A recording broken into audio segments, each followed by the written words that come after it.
आमसू को thank you बोलना चाहती हूँ कि आज मुझे यहाँ पे बुलाया गया। ये मेरे लिए बहुत बहुत बड़ा ऑनर है कि मैं यहाँ पे आप लोगों के सामने मैं बोल पा रही हूँ। इससे बड़ा ऑनर बहुत ही लाइफ में उतना ऑनर मिलता नहीं है कभी, तो ये मुझे मिलके बहुत खुशी हो रही है आज कि मुझे ये मौका मिला है कि मैं आज जैसे उन्होंने बताया कि एक्चुअली मैं हूँ कलकत्ता से, मैं बंगाली हूँ। मैं भी आपकी तरह 3000 किलोमीटर ट्रैवल करके आई हूँ क्योंकि मैं भी गुवाहाटी में ही काम करती हूँ लास्ट 1-1.5 साल से। मेरी असमीज़ उतनी अच्छी नहीं है, मेरी बंगाली ठीक ठीक है, मेरी हिंदी जैसे बंगाली लोग जैसे हिंदी बोलते हैं मैं वैसे ही बोलती हूँ। तो हम तो सब खाते हैं, पानी भी खाते हैं, तो मैं भी पानी ही खाती हूँ, पानी पीती नहीं हूँ मैं।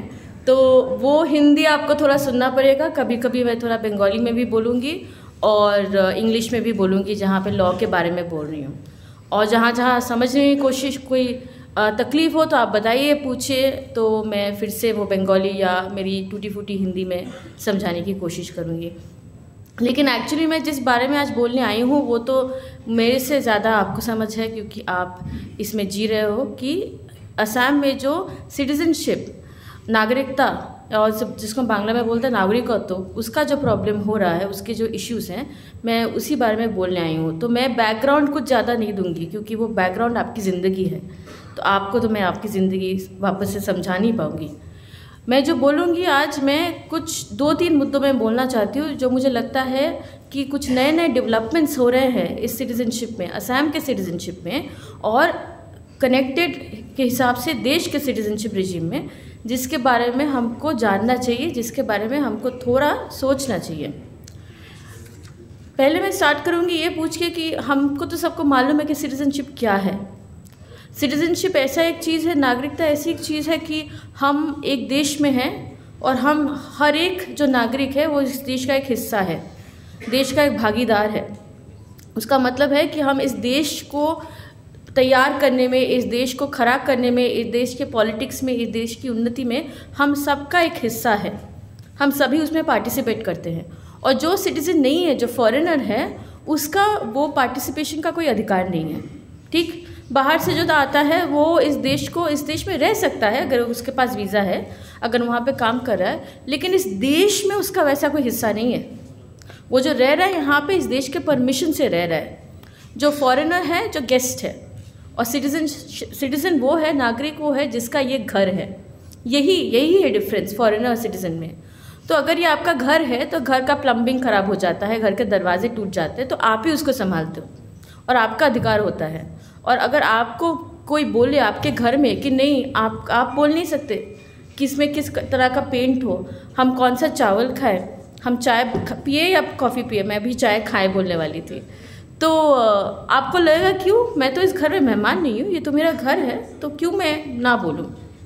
तो ये जो महसूस होना कि हम इस देश का हिस्सा है और इस देश को तैयार करने में, इस देश को बढ़ाने में, आगे ले जाने में हम भी भागीदार हैं, यही है वो जो सिटीज़न है। और जो फॉरेनर है उसको ये लगता नहीं है, वो सोचता है कि मैं आऊँगा, देश से जो लेना है और मैं फिर चला जाऊँगा। अगर उसको नागरिक बनना है तो उसको उसी हिसाब से नागरिक बनना है जैसे बाहर के लोग बनते हैं, कुछ 11 साल रह के देश की भाषा सीख कर जैसे बनते हैं सिटीज़नशिप एक्ट में। लेकिन नागरिकता में और 1-2 एलिमेंट है जिसके बारे में हम सोचते नहीं हैं। हम अधिकार के बारे में सोचते हैं, लेकिन और 2 एलिमेंट है जिसको मैं बोलूँगी नागरिकता समान है। उसका मतलब क्या है, हम इस रूम में हम सब नागरिक हैं, हम सब समान तरह के नागरिक हैं। ऐसा नहीं है कि मैं ज़्यादा नागरिक हूँ या मैं कम नागरिक हूँ आपसे। हमारे जो प्राइम मिनिस्टर भी है वो हमारी तरह नागरिक है, वो हमसे ज़्यादा नागरिक या हमसे कम नागरिक नहीं है। नागरिकता ऐसा नहीं है कि आप 100% नागरिक बन गए या आप 2 टाइम्स नागरिक बन गए और मैं 1 टाइम्स नागरिक रह गई, ऐसा नहीं है। हम जब नागरिक बनते हैं हम समान तरह के नागरिक बनते हैं। उसका मतलब है कि हमारे कॉन्स्टिट्यूशन में जितने सारे अधिकार दिए गए हैं नागरिकों को, फंडामेंटल राइट्स जो है, वो सब के पास समान भाव से है और हम एक ही तरह के नागरिक बनते हैं। अगर मैं आपसे पूछूं आज कि हमारे में से इतने कौन कौन है जो 87 के पहले उनका जन्म हुआ है, आप थोड़ा हाथ उठा सकते हैं 87 के पहले? ठीक है, और मैं अज्यूम करती हूँ कि आप में से सभी का प्लेस ऑफ बर्थ है असम। ठीक, तो आज ऐसा एक हमारे देश में सिटीजनशिप लॉ का रिजीम बन चुका है कि अगर मैं या मेरे भैया या मेरी माँ जो 87 के पहले उनका जन्म हुआ है इस देश में और उनका जन्म हुआ है असम के बाहर, तो वो कह सकते हैं कि under section 3 of the citizenship act, क्योंकि मेरा जन्म हुआ है, मैं नागरिक हूँ, मुझे मेरे पिताजी का, मेरे मम्मी का, मेरे दादाजी का लेगेसी नहीं दिखाना पड़ेगा, मेरा बर्थ सर्टिफिकेट ही काफ़ी है। लेकिन आप जो असम में आपका जन्म हुआ है और आप 87 के पहले आपका जन्म हुआ है, आप ये नहीं बोल सकते। आपको आप सबको ये आप तो देखे हैं कि आप सबको लिंकेज, लेगेसी ये सब दिखाना हुआ है। यही है समान नागरिकता, इक्वल सिटीजनशिप से हम दूर चले गए हैं असम में, कि देश में जैसे सबको नागरिकता मिलती है, असम के लोगों को वैसे नागरिकता नहीं मिलती है। लेकिन ये हमारे कॉन्स्टिट्यूशन के खिलाफ है। हमारा कॉन्स्टिट्यूशन ये नहीं कहता है, क्योंकि हमारे देश में हम यूनिटरी सिटीजनशिप में विश्वास करते हैं कि हम नागरिक हैं। अब जहाँ पे भी आपका जन्म हुआ हो, आप देश की मिट्टी पर आपका जन्म हुआ है, तो आप देश के नागरिक बन गए। ऐसा ही होना चाहिए और ऐसा ही है। लेकिन असम में हमने ऐसे सिटीजनशिप लॉ को हमने डेवलप होने दिया है कि असम का अभी एक पैरेलल सिटीजनशिप रिजीम बन चुका है, और ये भी अभी सुप्रीम कोर्ट में इसका भी अभी क्वेश्चन आ रहा है। इनफैक्ट कल ही 6A का कॉन्स्टिट्यूशनलिटी का केस जब आया था, तो इनमें से ये भी एक क्वेश्चन आएगा कि ऐसा क्या होना चाहिए कि समान नागरिकता सबको होना चाहिए, कि अगर आपका जन्म असम में हुआ है और मेरा जन्म किसी और जगह पे हुआ है, देश की मिट्टी तो एक ही है नहीं, तो देश की मिट्टी एक है, तो सिटीजनशिप अलग अलग तरीके से कैसे मिले। अगर आप बाहर से आए हो तो वो तो अलग बात है। आप आए हो किसी और जगह से, आप आए हो पाकिस्तान से, आप आए हो म्यांमार से, आप आए हो श्रीलंका से, आप आए हो बांग्लादेश से, तो अलग बात है, तो फिर तो आप माइग्रेंट हो। लेकिन आप माइग्रेंट नहीं हो, आपकी जन्म यहाँ पे हुई है, आपको क्यों माइग्रेंट के हिसाब से देखा जा रहा है? ये एक बड़ा सवाल है जो हमें पूछना है कि माइग्रेंट का जो स्टैंडर्ड है सेक्शन 6 से हम सबको पता है कि माइग्रेंट्स के लिए बनाया गया था। अगर हम माइग्रेंट नहीं हैं तो हमारे ऊपर माइग्रेंट का स्टैंडर्ड क्यों लगाया जा रहा है? जन्म से जो अधिकार है वो हमसे छीन के माइग्रेंट का स्टैंडर्ड हमें क्यों बोला जा रहा है कोर्ट में कि इससे आप जस्टिफाई करो, इससे आप अपना सिटीजनशिप का हिसाब दो। और इसमें भी लॉ में बहुत कुछ है जो जिसको अभी कोर्ट में हमें आर्ग्यू भी करना है। तो ये लड़ाई कोर्ट की है, लेकिन ये लड़ाई हमारी भी है कि हमें बोलना चाहिए कि हम ये असम की मिट्टी भारत की मिट्टी है, उस पर हमने जन्म लिया है। सिटीजनशिप एक्ट ये कहता है सेक्शन 3, आप कौन हो बोलने के लिए? अगर हो तो अमेंड कीजिए सिटीजनशिप एक्ट, फिर देखा जाएगा कि बोल के if people born on the soil of Assam are not citizens by section 3।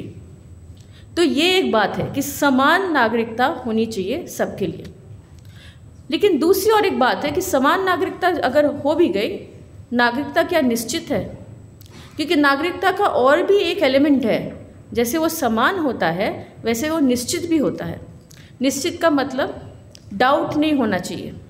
आप सबको मालूम है डी वोटर, डाउटफुल वोटर, ये डी जो है, डी शब्द है, ये इतना एक क्या बोलूँ मैं बेहुदा शब्द है, क्योंकि आप कह रहे हो कि ये सिटीजन हो सकता है, लेकिन हम में डाउट है।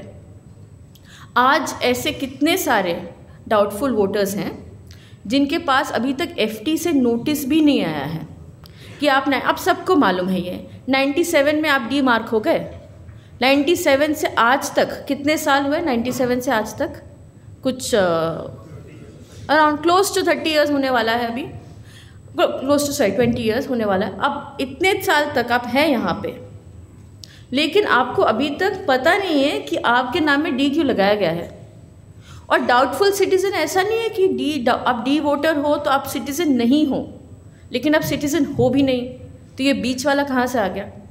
सिटीज़नशिप ऐसा एक चीज़ है अगेन कि आप कभी 50% सिटीज़न 100% सिटीज़न नहीं बन सकते। आप आइदर हो या आप नहीं हो।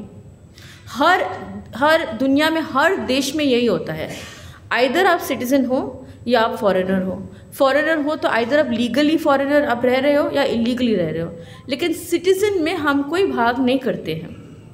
लेकिन असम ही ऐसा एक जगह है जहाँ पे सिटीज़न में भी वो निश्चित जो रूप है वो छीन लिया गया है। अब डी वोटर का एक तकमा लगा दिया गया है सबके ऊपर।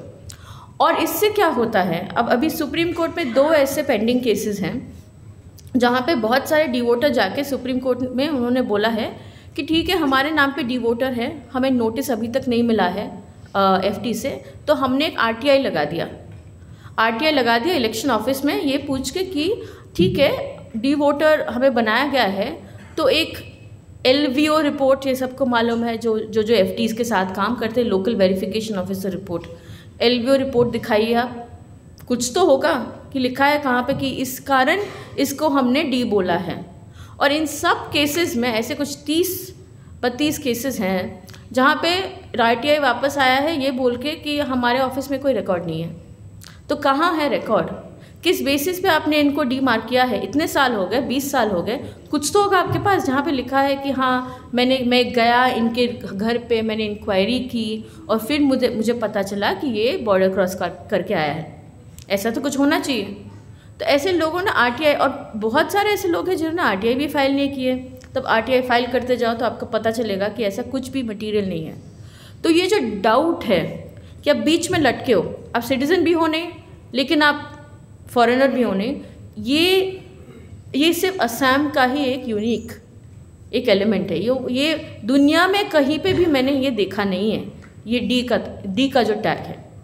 आज जो हो रहा है, पहले तो सिर्फ डी वोटर था, अब आप NRC को देखिए जिसके बारे में हम सब बात कर रहे हैं। NRC से 19 लाख लोग वो उनको निकाला गया, और फिर निकाल के क्या हुआ, सरकार बोल रही है कि ये सिटीजन्स हैं। 2021 के असेंबली इलेक्शंस में इन्होंने वोट भी दिया, लेकिन इनको आधार नहीं मिल रहा है। कई जगहों पे ये ऐसा खबर आ रहा है कि इनके बच्चों को स्कूल में नहीं एडमिट कराने दे रहे हैं।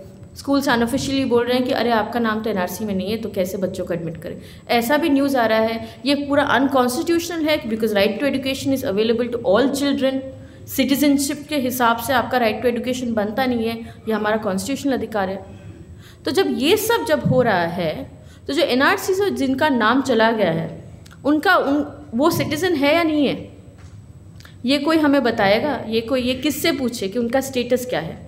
अब जिन 200 FT मेंबर्स को अपॉइंट किए गए थे ये अपील सुनने के लिए, अब उनका भी कॉन्ट्रैक्ट टर्मिनेट हो चुका है। ये आपको मालूम है कि 100 से 300 मेंबर्स हो गए थे, 200 को अपॉइंट किया गया था 2019 में कि ये 200 मेंबर्स NRC अपील सुनेंगे। अभी हाल ही में उनका कॉन्ट्रैक्ट टर्मिनेट हो गया है, मतलब टर्मिनेट नहीं, रिन्यू नहीं किया गया है। ये बोल के जब हम NRC नोटिफाई करेंगे तब हम इनका कॉन्ट्रैक्ट रिन्यू करेंगे। उसका मतलब NRC नोटिफाई नहीं होने वाला है, उसका मतलब है कि अपील स्टार्ट नहीं होने वाला है। तो ये 19 लाख लोगों का फिर क्या करें?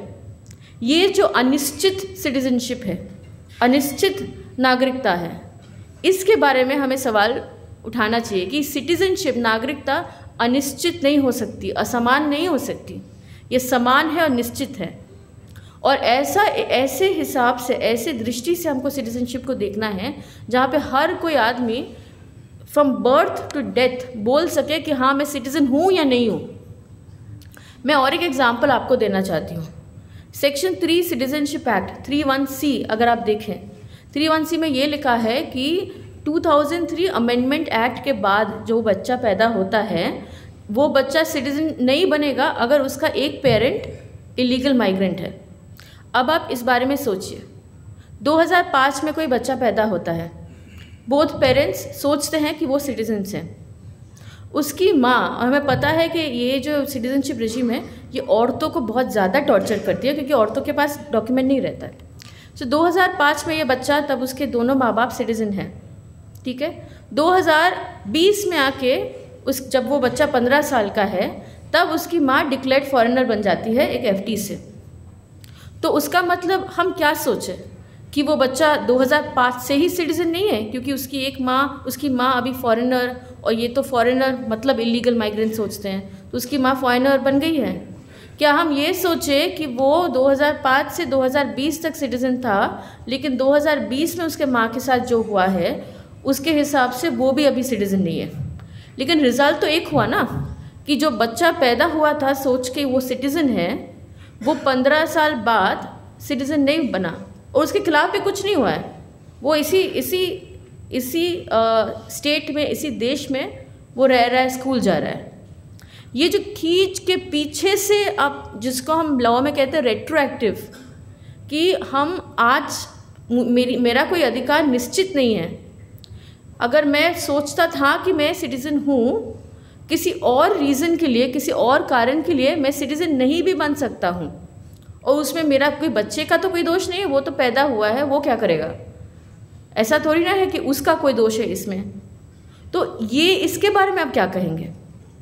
और ये जो डेंजर है 2003 का जो अमेंडमेंट है, 2003 का amendment came into force on 3 दिसंबर 2004। ये याद रखिए, क्योंकि इस अमेंडमेंट के बाद जितने सारे बच्चे पैदा हुए हैं वो इस साल दिसंबर में 18 साल के होंगे। जो 4 दिसंबर 2004 में पैदा हुआ है, जो 5 दिसंबर 2004 में पैदा हुआ है, वो इस साल 18 होगा। और हर साल, हर महीने, हर दिन एक एक बच्चा पैदा हो रहा है असम में। अगर उसकी माँ या उसका बाप फॉरेनर डिक्लेयर हो जाता है तब वो भी सिटीज़नशिप लूज़ करेगा। ये याद रखना चाहिए हमें, क्योंकि ये असम का एक बड़ा प्रॉब्लम है कि जिसको हम स्टेटलेसनेस कहते हैं, राइट, कि जो सिर्फ एक आदमी से नागरिकता हमने छीन ली, ऐसा नहीं है। पूरे मतलब डिस्ट्रिक्ट से, पूरे गांव से हमने सिटीज़नशिप छीन लिया, उनको हमने स्टेटलेस बना दिया कि उनका कोई देश नहीं है। ये अभी एक डिजीज़ की तरह ये स्प्रेड होगा, क्योंकि हर एक बच्चा जो पैदा हो रहा है उसके ऊपर ये अब घूम रहा है। एक क्या कहते हैं, एक रिस्क है उसका। अगर उसकी माँ या उसका बाप फॉरेनर डिक्लेयर हो गया तो उसकी भी सिटीज़नशिप गई। और ये हमें याद रखना चाहिए, क्योंकि ये नंबर से बढ़ता जाएगा, ये कमेगा नहीं कभी, क्योंकि बच्चे भी पैदा होते जाएंगे और इसको भी किसी ने अभी तक चैलेंज नहीं किया है। तो ये जो अनिश्चित और असमान नागरिकता है, ये हमें सोचना पड़ेगा कि आज ये असम में हो रहा है, कल जाके पूरी देश में क्या होगा। क्योंकि हम सोचते हैं, हम जैसे बात करते हैं और हमें जैसे सिखाया गया है, हम कहती हूँ जैसे मतलब बाकी देश के लोग और असम के लोग भी, कि असम का कंडीशन कुछ अलग है, यहाँ पे कुछ अलग किस्म का चीज़ हो रहा है, इसीलिए वहाँ पे अलग किस्म का भी लॉ लाना चाहिए। लेकिन ये जो अलग बात है ना, ये अलग बोलते बोलते हम पूरा अलग हो गए हैं। लेकिन ये जो अलग की बात है वो अभी पूरी देश में लगाई जा रही है। तो असम एक्चुअली लीड कर रही है इस हिसाब से कि जो असम में हुआ है आज वो पूरी देश में होगा। आप ये सोचिए कि सिटीज़नशिप के इश्यू पे पूरी देश में पहला डिस्कशन असम में हुआ था, असम के कॉन्टेक्स्ट में। और सिटीज़नशिप के कॉन्टेक्स्ट में पहला कॉन्स्टिट्यूशनल बेंच मतलब 5 जज बेंच, 5 सुप्रीम कोर्ट जजेस का बेंच जो बना है वो असम के लिए बना है। उसका मतलब है सिटीज़नशिप का जो लॉ है, उसके जो प्रिंसिपल्स है, उसके जो नियम हैं, वो असम के लिए सिर्फ नहीं बन रहे हैं, वो देश के लिए बन रहे हैं। लेकिन असम का एग्जाम्पल लेकर, मतलब असम को जो अलग किया गया है उसका प्रभाव, उसका इम्पैक्ट पूरे देश के ऊपर आएगा। ऐसा नहीं है कि जो असम से नहीं है वो सोच सकते हैं कि हाँ ठीक है ये तो सिर्फ असम का है। लॉ में प्रेसिडेंट वैसा काम नहीं करता है। जो कॉन्स्टिट्यूशन अगर कहेगी कि हाँ बहुत ज़्यादा इलीगल माइग्रेंट है तो ऐसा ही होना चाहिए असम में, तो कल कोई बोलेगा कि राजस्थान भी तो बॉर्डरिंग स्टेट है, वहाँ पे भी बहुत सारे इलीगल माइग्रेंट्स आ रहे हैं पाकिस्तान से, वहाँ पे भी किया जाए। कल कोई बोलेगा मणिपुर में भी एनआरसी होना चाहिए, इनफैक्ट हो रहा है, डिमांड की जा रही है वहाँ पे। असेंबली में, मणिपुर असेंबली ने ऐसा एक रेजोल्यूशन पास भी किया है। तो ये भी मेरी आपसे विनती है कि हम ये ना सोचें कि हम अलग हैं। हम जो जैसे कॉन्वर्सेशन को चला रहे हैं, डिबेट को चला रहे हैं, हमें पूरी देश देख रही है अभी, और हमारे हिसाब से पूरी देश की सिटीजनशिप लॉ भी बनेगी। अकेले नहीं है कि अकेले असम में हो गया तो हो गया, बाकी देश का हम देख लेंगे। जो असम में होगा वो पूरी देश में होगा। तो ये भी हमारी जिम्मेदारी है कि ये सिर्फ अपने लिए नहीं सोचना, लेकिन पूरे देश के लिए सोचना। उसी लिए, और मुझे पता है कि ये सब आप सोच रहे, ऑलरेडी सोच रहे। लास्ट में एक बात करके मैं ख़त्म करना चाहती हूँ। एक तो है कि हमारी डिमांड, आपकी डिमांड होनी चाहिए, और जो हम सब की डिमांड है, समान और निश्चित सिटीजनशिप। सब एक तरीके से सिटीज़न बनेंगे पूरे भारत में, और हमारी सिटीज़नशिप निश्चित होनी चाहिए। ये आज है, कल नहीं है, परसों है, फिर नहीं बन गए। 50% citizenship, 100% citizenship, doubtful, not doubtful, vote करने देंगे लेकिन खाना खाने नहीं देंगे, ये सब बकवास बंद करना चाहिए। अभी जो सिटीज़न है वो सिटीज़न है और सबका अधिकार। आप गोवा में बोलो, आप मध्य प्रदेश में बोलो, आप बॉम्बे में बोलो, वेस्ट बंगाल में बोलो, असम में बोलो, सब एक है। सो समान और निश्चित सिटीज़नशिप। और दूसरी तीसरी बात मैं जो कह के मैं आज के लिए मैं ये समाप्त करना चाहती हूँ कि डिटेंशन की बात, कि हमें डिटेंशन के बारे में थोड़ा सोचना चाहिए। आज सर ने जैसे कहा कि 6 डिटेंशन सेंटर्स हैं, लेकिन एक 7वां भी है जो आपको मालूम है, ग्वालपारा माटिया में बन रहा है। अभी ग्वालपारा डिस्ट्रिक्ट में जो वो डिटेंशन सेंटर है वो सरकार के हिसाब से ऑलमोस्ट 98% बन चुका है। बिल्डिंग्स बन चुके हैं, किचन्स बन चुके हैं, बाथरूम्स बन चुके हैं, सब कुछ बन चुका है, CCTV कैमरा भी लग चुका है। बाकी क्या है, लोगों को भेजना। सितंबर के एक गुवाहाटी हाई कोर्ट में 2-3 चीज़ें जो ये नई इन्फॉर्मेशन है। गुवाहाटी हाई कोर्ट की एक सितंबर की एक ऑर्डर है जहाँ पे असम स्टेट गवर्नमेंट को पूछा गया है कि जो डिटेंशन सेंटर्स में हैं उनको माटिया पे कब भेजा जाएगा। तो आप सोचिए कि अगर एक स्टैंड अलोन डिटेंशन सेंटर बन गया जहाँ पे 3500 लोग आ गए हैं, तो 3500 लोगों को तो लाना पड़ेगा, नहीं मतलब खाली तो नहीं रख सकते। सरकार वैसे ही सोचती है कि रूम है तो भरना पड़ेगा। और मैं क्यों ये कह रही हूँ, क्योंकि 12 सितंबर 2022 असम स्टेट असेंबली में ये डेटा दिया गया है कि आज के डेट, उस डेट पे, वो अब से ज़्यादा भी हो सकता है, कम भी हो सकता है, लेकिन एज ऑन 12 सितंबर जो डेटा है कि there are 194 people in detention centres. ठीक है, और आप गौर से सुनिए, ये इन 194 में से 42 हैं जो हम कहते हैं डिक्लेयर्ड फॉरेनर्स। आपको मालूम है डिक्लेयर्ड फॉरेनर्स क्या है, जो फॉरेनर ट्राइब्यूनल द्वारा डिक्लेयर किए गए हैं, और बाकी सब है जो क्रिमिनल केसेस में, जिसको हम कन्विक्टेड फॉरेनर्स कहते हैं, जो रोहिंग्याज हैं, जो नेपाल से आए हैं, वगैरह वगैरह। अगर आप 42 डिक्लेयर्ड फॉरेनर्स का नंबर देखें तो आपको लगेगा हाँ ठीक है, ज़्यादा तो नहीं है, कमी है। ठीक, इन 42 में से 22 लोगों को 2022 में डिटेन किया गया है। उसका मतलब क्या हुआ कि 20 पीपल 42 डिटेन्ड हैं, उनमें से आधे लोगों को till September only in the year 2022 detain किया गया है। इसका मतलब क्या है मैं भी सोच रही हूँ, लेकिन ये आपको सोचना पड़ेगा कि डिटेंशन बढ़ रहा है या कम हो रहा है, डिटेंशन किस डायरेक्शन में जा रहा है। क्योंकि अगर half of the people who are detained right now are detained this year only, that might mean the detentions may be increasing. ये थोड़ा सोचने की बात है मुझे लगता है, इसीलिए मैं ये कह रही हूँ कि इस पे आप गौर नज़र रखिए कि आपके डिस्ट्रिक्ट में क्या हो रहा है, दरोंग में क्या हो रहा है, गोलाघाट में क्या हो रहा है, बोंगाईगांव में क्या हो रहा है, ग्वालपारा में क्या हो रहा है, कितने लोग डिटेन हो रहे हैं, क्यों डिटेन हो रहे हैं, कब फॉरेनर डिक्लेयर किए गए थे, जिनका 2 साल हो गया है सुप्रीम कोर्ट के ऑर्डर के हिसाब से उनको रिलीज़ करना चाहिए, वो रिलीज़ हुए हैं या नहीं हुए हैं। अगर रिलीज़ नहीं हो रहे तो क्यों नहीं हो रहे हैं, क्या रोक रहा है उनका रिलीज़। क्योंकि ये हम अंग्रेजी में कहते हैं ना, फ्रॉग इन बॉइलिंग वाटर, कि आप एक मेंढक को आपने पानी में डाल दिया और फिर आपने पानी का टेम्परेचर आप आहिस्ता आहिस्ता बढ़ा रहे हो, तो मेंढक को ये पता नहीं चलेगा जब पानी थोड़ा गर्म है, उसको लगेगा अच्छा है, अच्छे गर्म पानी में नहा रहा हूँ मैं, और फिर जब बॉइलिंग वाटर हो जाएगा, जब उबलने लगेगा पानी, तब तो मेंढक मर गया, उछल के वो निकल आया।